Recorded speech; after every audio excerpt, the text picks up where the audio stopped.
even get to cross.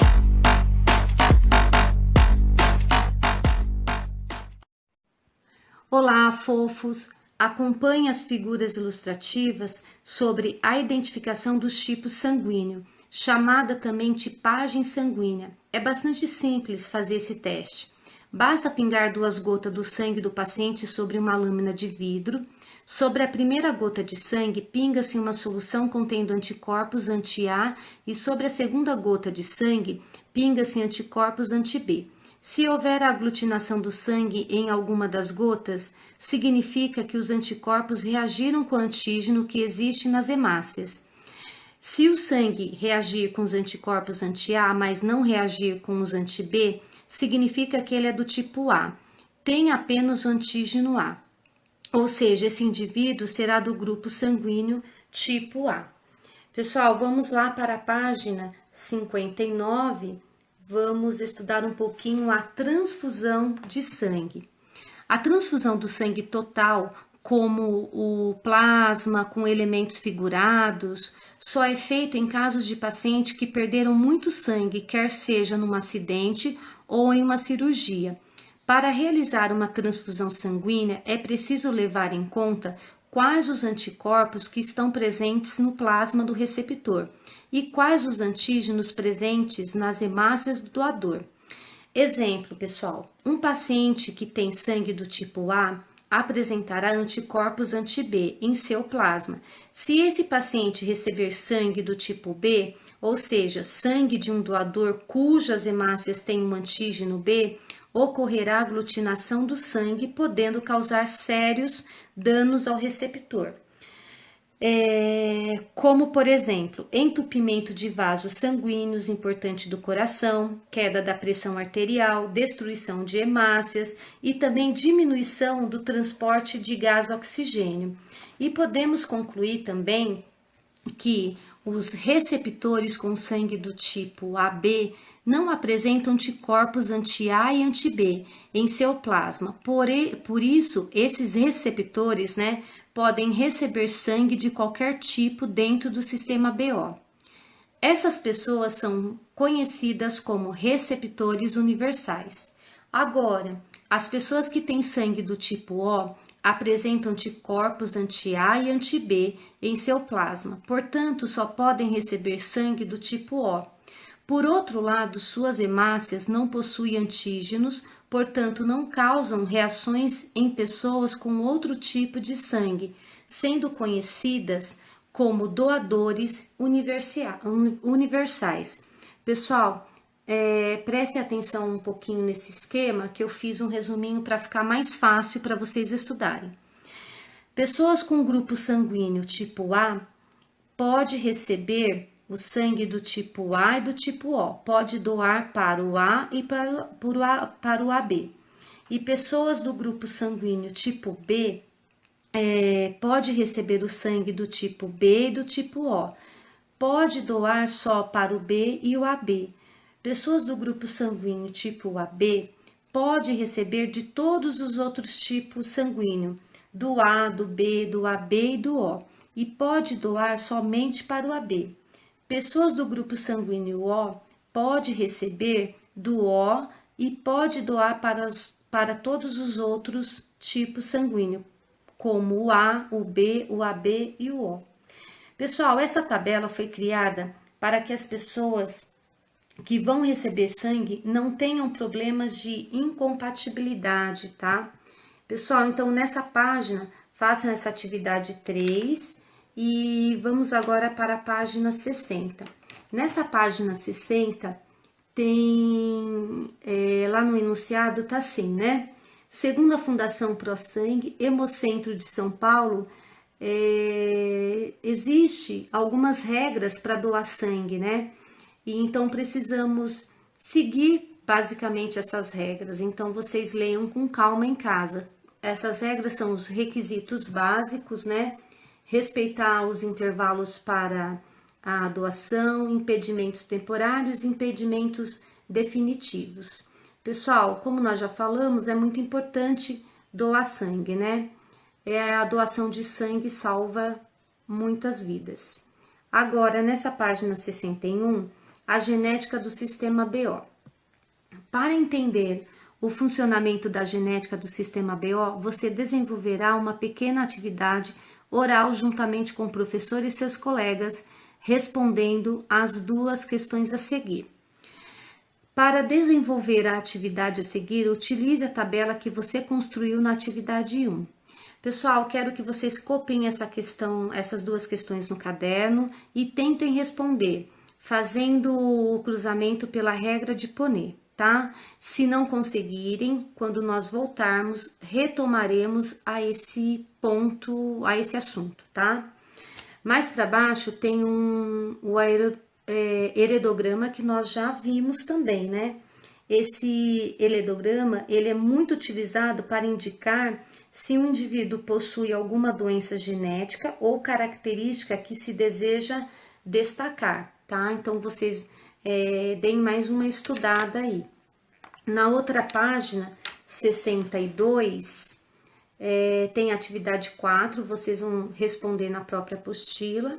E agora nós vamos estudar um pouquinho os caminhos do sistema BO, que é o fenótipo Bombaim ou falso O. A incidência desse fenótipo Bombaim é maior na Índia, principalmente em Mumbai, também chamada de Bombaim.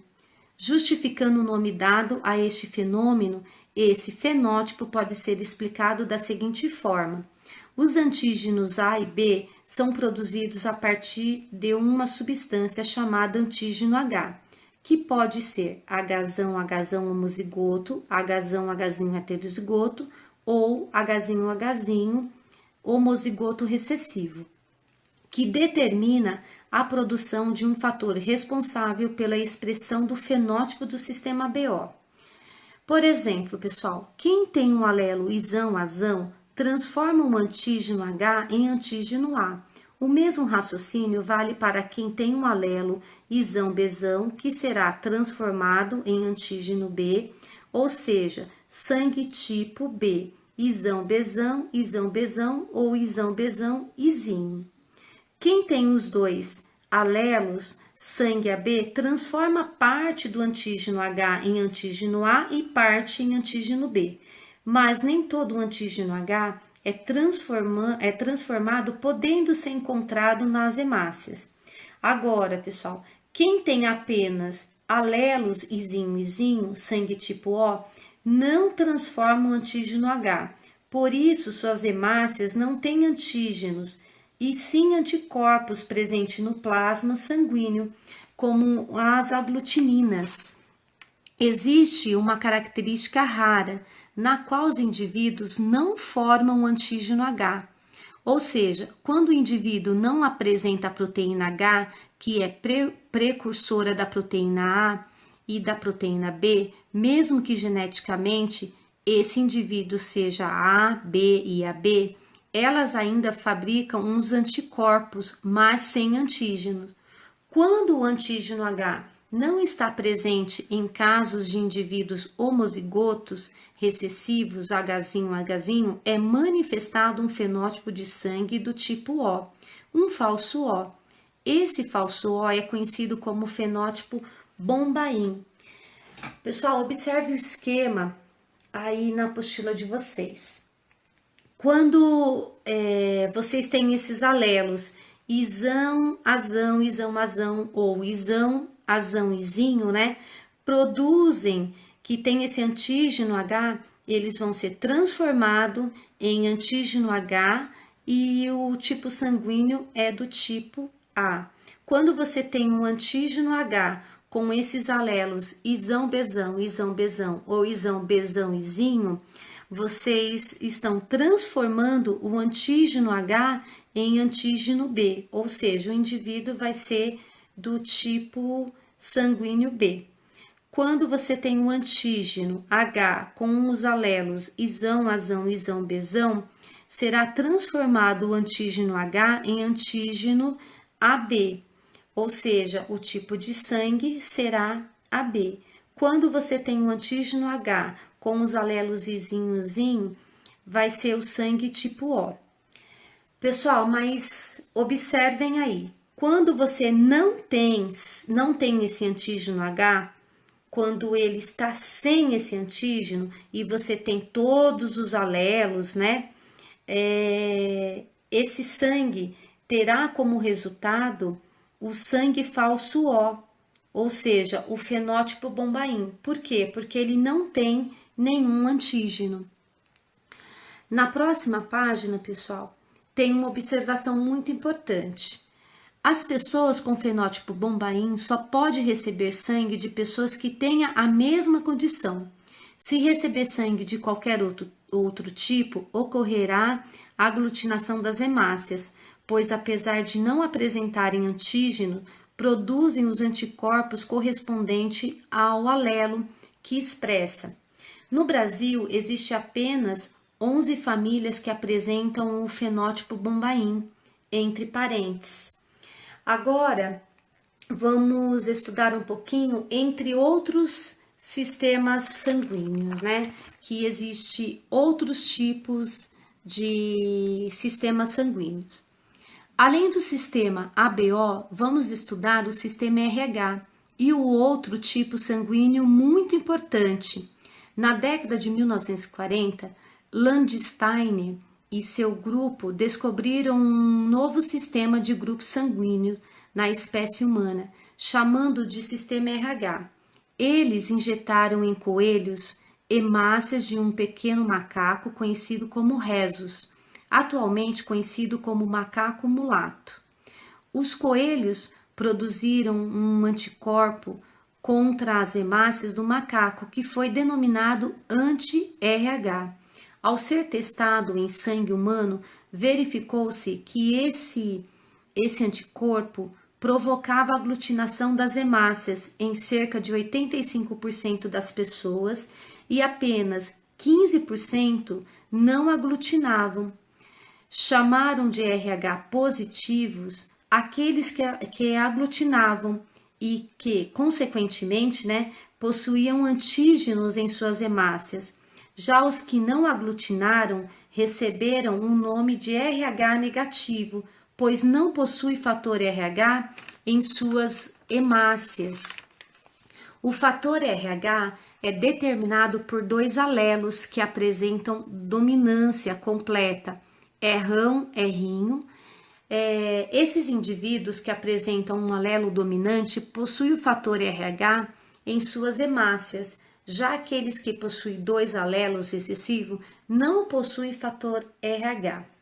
Por exemplo, pessoal, quando misturamos hemácias do sangue de uma pessoa com soro anti-RH, ocorre aglutinação, ou seja, as hemácias ficam grudadas. Essas pessoas são chamadas de fator RH, ou seja, quando ocorre a aglutinação no sangue, essas pessoas são chamadas de fator RH positivo.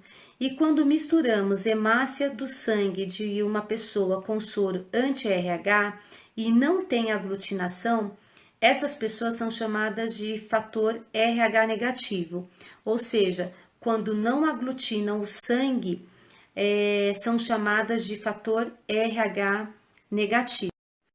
Agora vamos verificar as possibilidades de doadores e receptores sobre as transfusões de sangue do fator RH positivo e RH negativo.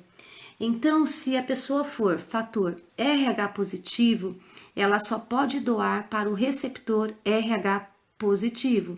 Se a pessoa for doador RH negativo, ela só pode doar para o receptor RH negativo. Se a pessoa for doador RH negativo, ela só pode doar para o receptor RH positivo. Observação, pessoal, o mesmo não pode acontecer do doador ser fator RH positivo e o receptor ser fator RH negativo, porque pode gerar uma reação dos anticorpos e aglutinar as hemácias, mas uma pessoa com fator RH negativo pode doar para uma pessoa de RH positivo, pois o doador não possui anticorpos. Então, o RH negativo pode doar para o fator RH positivo, independentemente do fator RH. E o RH positivo pode receber o RH negativo. Também aí na apostila de vocês cita o sistema sanguíneo, o MN, em que uma pessoa pode apresentar apenas o antígeno M ou N, e em outros pode apresentar os dois. Mas a própria apostila ressalta que é mais importante o fator RH, positivo e negativo. Pessoal, também mais uma curiosidade que eu quero falar para vocês são os tipos mais comuns de sangue no Brasil. São o A e o O, que corresponde a quase 90% da população. O restante é formado por B, 10% das pessoas, e AB, apenas 3%, e 85% das pessoas são positivo. Os mais comuns são o sangue tipo O e o sangue tipo A positivo. Agora tem esse em casa, copie o enunciado e resolvam essas atividades. Resolvam também esse rumo ao ensino médio, tá? Pessoal, vejam também no YouTube, o título é esse: Para quem vai o sangue, sistema ABO, ok? Pessoal, espero que vocês tenham compreendido, né, o sistema BO. Leiam novamente, façam as atividades e até logo.